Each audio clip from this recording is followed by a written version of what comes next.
আসসালামু আলাইকুম। আর মাত্র কিছু সময় পরেই এসএসসি 2024 পরীক্ষার রেজাল্ট দিয়ে দিবে। আপনি কিভাবে ঘরে বসে আপনার হাতে থাকা স্মার্টফোন দিয়েই এসএসসি 2024 এর রেজাল্ট পেতে পারেন তা আজকের এই ভিডিও থেকে জানতে পারবেন। তো কথা না বাড়িয়ে চলুন শুরু করা যাক। এসএসসি রেজাল্ট দেখার জন্য আপনি যে কোনো একটি ব্রাউজার ওপেন করবেন। তো ব্রাউজারটি ওপেন করার পর আপনার সার্চ বারে গিয়ে লিখবেন এডুকেশন বোর্ড বিডি। তো সার্চ দেওয়ার পর নিচে একটা অপশন দেখতে পাচ্ছেন এডুকেশন বোর্ড রেজাল্ট। তো এর উপরে আপনি ক্লিক করবেন। ক্লিক করার পর এরকম ইন্টারফেস চলে আসবে। তো এখানে দেখতে পাচ্ছেন এক্সামিনেশন, তো এর উপরে আপনারা ক্লিক করবেন। তো ক্লিক করার পর এরকম অপশন চলে আসবে। তো এখান থেকে আপনারা এসএসডব্লিউ দাখিল অথবা এসএসসি ভোকেশনাল এর উপরে ক্লিক করবেন। তো আমি এখান থেকে এসএসসি দাখিলে ক্লিক করতেছি। তার নিচে দেওয়া হচ্ছে সিলেক্ট ওয়ান। তো এর উপরে ক্লিক করে এখান থেকে আপনারা 2024 সিলেক্ট করে দিবেন। এরপর দেখতে পাচ্ছেন বোর্ড, আপনি যে বোর্ডে আছেন সেই বোর্ড সিলেক্ট করে দিবেন। তো আমি এখান থেকে বরিশাল এটা সিলেক্ট করে দিলাম।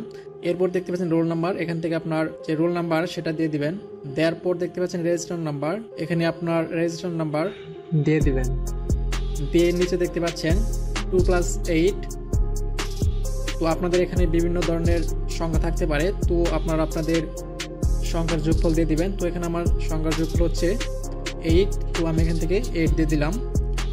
এরপর আপনার কাজ শেষ। তো এখান থেকে যদি আপনি সাবমিটে ক্লিক করেন তাহলে কিন্তু আপনি আপনার এসএসসি পরীক্ষার রেজাল্ট দেখে নিতে পারেন।